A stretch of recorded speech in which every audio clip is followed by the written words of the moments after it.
안녕하세요, 청취자님. 한국어로 신에 부를 때 말이죠. 하나님이랑 하느님. 이 두 가지 표현이 같이 쓰이잖아요. 네, 그래서 이게 왜 같은 존재 같은데 말이 두 개나 있을까? 또 어떤 차이가 있는 걸까? 궁금해 하시는 분들 많으셨을 거예요. 오늘 마침 청취자님께서 관련 자료들을 좀 보내주셨어요. 이걸 바탕으로 해서 이 두 호칭의 어떤 뿌리, 또 의미 차이, 그리고 특히 종교별로는 왜 다르게 쓰는지, 현재는 또 어떻게 쓰이는지, 네, 이런 것들 명쾌하게 한번 정리해 보겠습니다. 핵심만 딱딱 짚어드릴게요.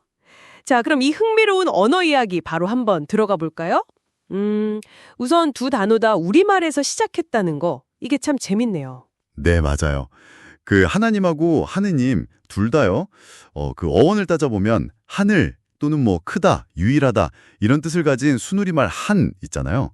거기에 이제 존칭 님이 붙은 형태다. 이게 이제 유력한 설이죠. 아, 한이요? 네. 옛날부터 우리 민족이 되게 신성하게 여겼던 어떤 대상, 거기에 님을 붙여서 높여 불렀던 거죠. 뭐 아버님, 어버님 부르는 거랑 좀 비슷하다고 볼 수 있어요. 그러니까 근본적으로는 어떤 가장 높고 위대한 존재, 그 가대에 해당하는 신을 존경하는 마음, 이게 담겨 있다는 공통점이 있는 거죠. 그렇군요. 뿌리가 같은데, 근데 왜 종교마다 쓰는 단어가 달라졌을까요? 개신교에서는 하나님을 주로 쓰잖아요. 어떤 이유가 있는 건가요? 아, 네. 그 개신교가 이제 한국에 들어와서 성경을 번역하고 또 신앙을 이렇게 정착시키는 과정에서요. 그 신학적인 의미, 그러니까 이 오직 하나뿐인 유일신이라는 걸 좀 강조하고 싶었던 거예요. 그래서 그 하나라는 수 개념, 여기에 좀 주목을 한 거죠. 아, 하나, 유일하다는 의미. 서공회에서는 하나님 표기만 쓰고 있고요.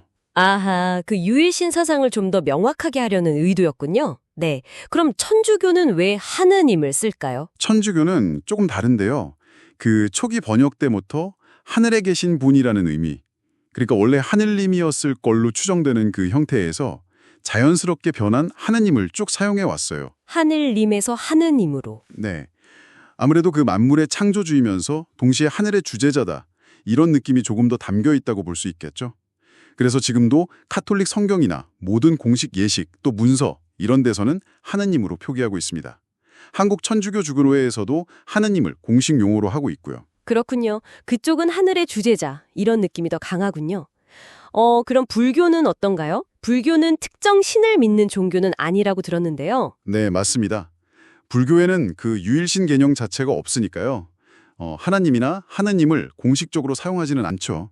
다만 이제 옛날 이야기, 뭐 전래민담이나 설화 같은 거 보면 하늘의 절대자를 부를 때 가끔 하느님이라는 표현이 나오기는 해요. 근데 불교 안에서는 보통 부처님 같은 호칭을 쓰죠. 아, 그러네요. 근데 참 재미있는 게 국립국어원 표준국어대사전을 찾아보면요. 하나님하고 하느님 둘 다 우주 만물의 창조자이자 주재자인 유일신 이렇게 뜻풀이가 되어 있더라고요. 표준어로 인정한다는 거죠. 네, 맞아요. 그러니까 언어 규범상으로는 둘 다 틀린 표현이 아닌 거예요. 네. 근데 이제 현실에서는 특히 이제 종교가 다른 분들 사이에서는 어떤 표현이 맞냐, 뭐 이런 약간의 논쟁 같은 게 있기도 하고 또 각자 자기가 속한 공동체에서 쓰는 익숙한 표현에 대한 어떤 애착, 정체성 이런 게 좀 강하게 작용하는 것 같아요. 아, 그렇죠. 어릴 때부터 계속 듣고 써왔던 말이니까요. 네. 그래서 이게 뭐 언어적으로 뭐가 맞다 틀리다 이런 문제라기보다는 그냥 오랫동안 사용하면서 굳어진 표현 또 거기에 대한 익숙함 이런 거랑 관련이 깊다고 봐야겠죠. 쉽게 바꾸기는 어렵죠. 결국 정리해보면 하나님은 그 오직 하나라는 유일성을 좀 더 강조하는 느낌이고 하느님은 하늘의 주인이라는 뉘앙스가 좀 더 강하지만 본질적으로는 같은 대상, 우리말로 신을 높여 부르는 존칭이다. 이렇게 이해하면 되겠네요. 네, 정확합니다. 그게 핵심이에요.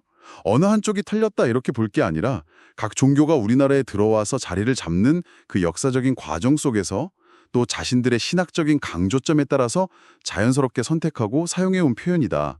이렇게 이해하는 게 중요합니다. 그럼 일상 대화에서는 뭐랄까 서로 좀 존중하는 태도가 필요하겠네요. 가끔 인터넷 같은 데 보면 이걸로 막 싸우기도 하던데요. 아, 그렇죠. 네. 그럴 필요까지는 없고요. 상대방이 어떤 표현을 쓰든 그냥 존중해주고 굳이 뭐 논쟁하기보다는 아, 저기는 저렇게 쓰는구나 하고 차이를 인정하는 게 좋겠죠.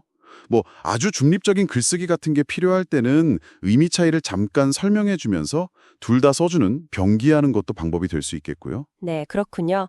오늘 하나님과 하느님에 얽힌 이야기들 쭉 한번 풀어봤는데요. 요약하자면 둘 다 우리말 표준어고 틀린 표현은 아니다. 다만 종교적인 배경에 따라서 주로 사용하는 표현이 달라졌다.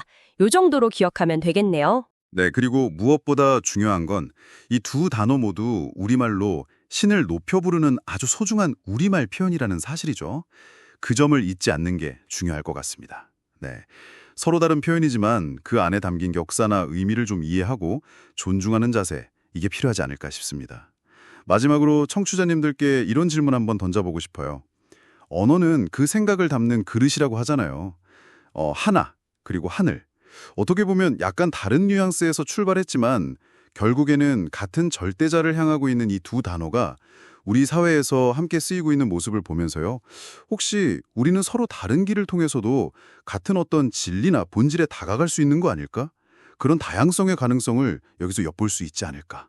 한 번쯤 생각해 보시면 어떨까 합니다.